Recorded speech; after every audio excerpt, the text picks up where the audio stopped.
One could argue no team in all of sports has the history the Yankees do. They have carried on their squads the likes of Babe Ruth, Mickey Mantle, Derek Jeter, Alex Rodriguez, Joe DiMaggio, and Yogi Berra. For most of their history, they've been blessed with outlandish sums of money. A cash flow so large, losing some on a bad deal doesn't sink them. It sucks. Yes, it can cause fans to feel disrupted. Fisher chemistry. But unlike a smaller organization, the Yankees can overcome it. Usually, there have been the rare occasions when the deal even stung the Yankees. When, despite their magnitude, a contract was so bad, it led to long droughts without a World Series. Coaches were fired. Veteran stars faded. Their polished legacy was lost because of failure after failure. Because you see, there is nothing more polarizing than playing for the Yankees. Nothing. Not only are you under the microscope by the largest, most ravenous fan base in all of sports, you're fed to the wolves of sport critics and media, cast across every newspaper. The history can be too much for some players to bear. A weight of 1,000 ghosts, mixed with the cocktail of an unwelcome limelight, and combustion can happen. And the city of New York loves a story. Even if the story follows failure. It's sad, I know, but blame the addiction to a rise and fall story on Hollywood, a society strung out on being entertained. Society knowing their lives aren't as bad as the one that went up in flames. Here are the 10 worst signings in New York Yankees history.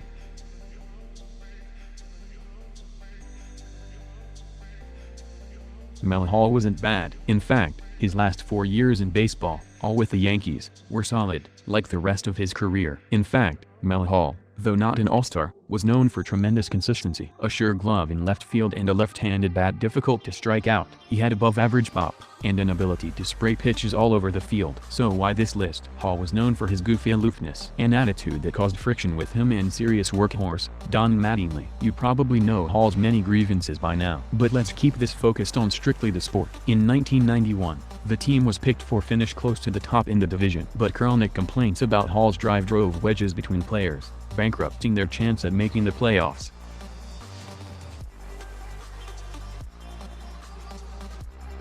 Kenny Rogers, not to be confused for the corny crooner, was a sparky left-handed hurler with a mean streak and a flair for big-game moments. He enjoyed a tremendous borderline Hall of Fame career, one that saw him win over 200 games, attend 4 All-Star games and win 4 Gold Glove awards. The year before signing with the Yankees, Rogers posted a 17-7 record with the Rangers, a team he spent most of his 19-year career with. That year he attended an All-Star game and finished top 10 in Cy Young voting. Unfortunately, the Yankees may have gotten the worst version of Rogers. Over 2 years with the club, Rogers finished 18-15 with a +5 earned run average. He had constant run-ins with then-manager, the great Jim Torre, and at one point in 1997 was demoted to a middle relief role. That winter, the Yankees traded him for Beans to the Athletics.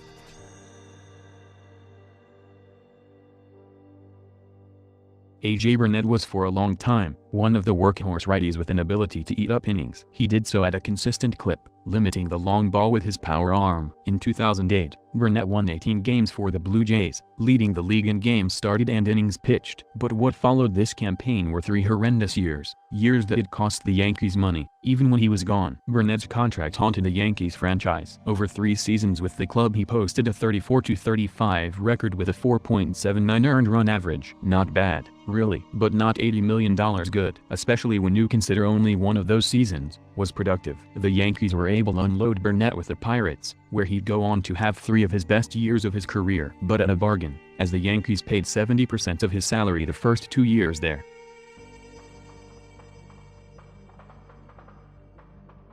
Perez was an odd duck. Zany might be the word. The 6.2 string bean had a nasty arsenal of 4 pitches. His nickname was Orbit. It was derived from one of his many oddities. When it was rumored he was late to a start with the Braves in 1984, because he had just gotten his license and couldn't figure out how to get to Braves Stadium. So, he just circled and circled I-185, until a team official tracked him down on the freeway with a sign, "Follow me." Pasquale was hot and cold, hit and miss. He battled drug addiction, stealing much of his prime. From 1983 to 1984, his best, he won 29 games with the Braves, attending 1 All-Star game, then followed up that campaign with a record of 1-2-13 and a +6 earned run average. Why the Yankees gave him the money is interesting. He'd won double-digit games just once over a 6-year span, and missed all of 1986 on suspension for drugs. Well, the Yankees gave him the money, and the rest is history. Perez won just 3 games over the course of the deal, and missed all of 1992 on another drug suspension.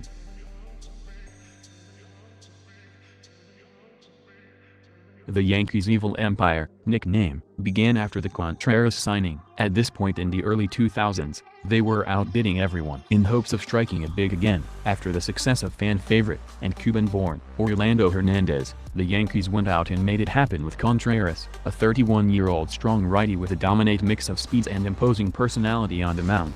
You really couldn't blame the Yankees. Contreras had wowed MLB executives for a long time, but the hype never panned, as Contreras played just 1.5 seasons with the Yankees, battling shoulder inflammation and struggling to find a footing in their already stacked rotation. The team would deal him to the White Sox, the summer of 2004, though they forked half his salary for the remainder of the deal. Over 1.5 seasons, Contreras finished 15-7 with a 4.64 earned run average.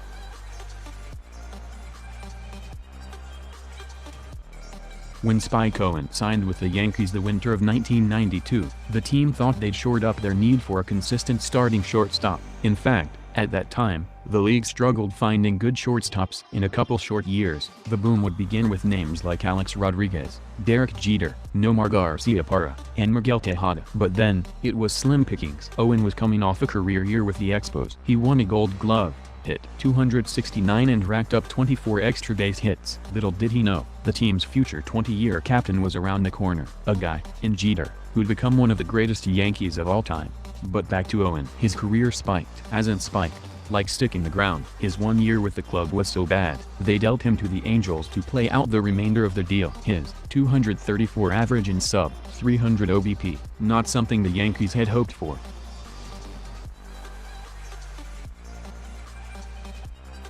Over 9 years, Pavano did absolutely nothing with the Montreal Expos and Florida Marlins. The winter the Yankees signed him, he put up a fluke season with Florida, winning 18 games and posting a 3 earned run average. That season, the fluke year, he went to an All-Star game and finished 6th in Cy Young voting. But why all the money to a guy who did nothing the 8 years prior? I'll never get it. The Yankees at the time were into outlandish spending, so they threw money at him the winter of 2004, and told him to win them some games. That he never did. Over 3 years with the Yankees, he won 9 games and posted a borderline 6 earned run average. The Yankees dealt him to Cleveland the last year of his contract, but even then, had to pay most of his remaining salary. That's a price tag of over $4 million per win. Ouch.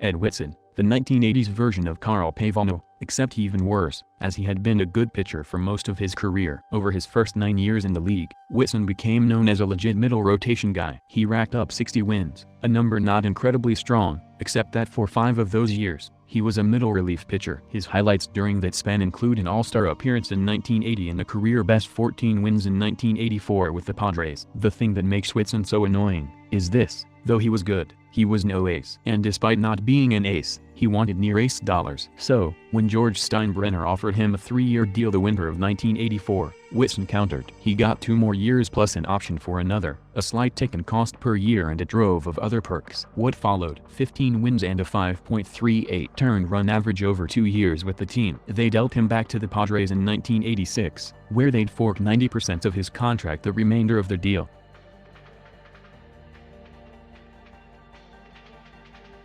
Jason Giambi had a nice career. He won an MVP, attended 5 All-Star games and won 3 Silver Sluggers. From 1995 to 2001 with the Athletics, the brute of a first baseman, hit .308, and mashed 35 home runs per season. Here's the thing about Giambi: he admittedly took steroids, as steroids don't teach hand-eye coordination, but rather add longevity and turn some doubles into home runs. The reality that sometimes a sudden drop-off is because of the reasons above. Giambi clearly had this issue. Over 7 years with the club, Giambi was good, just not MVP good. During that span he hit .260, averaged 29 home runs per season, and became a liability defensively.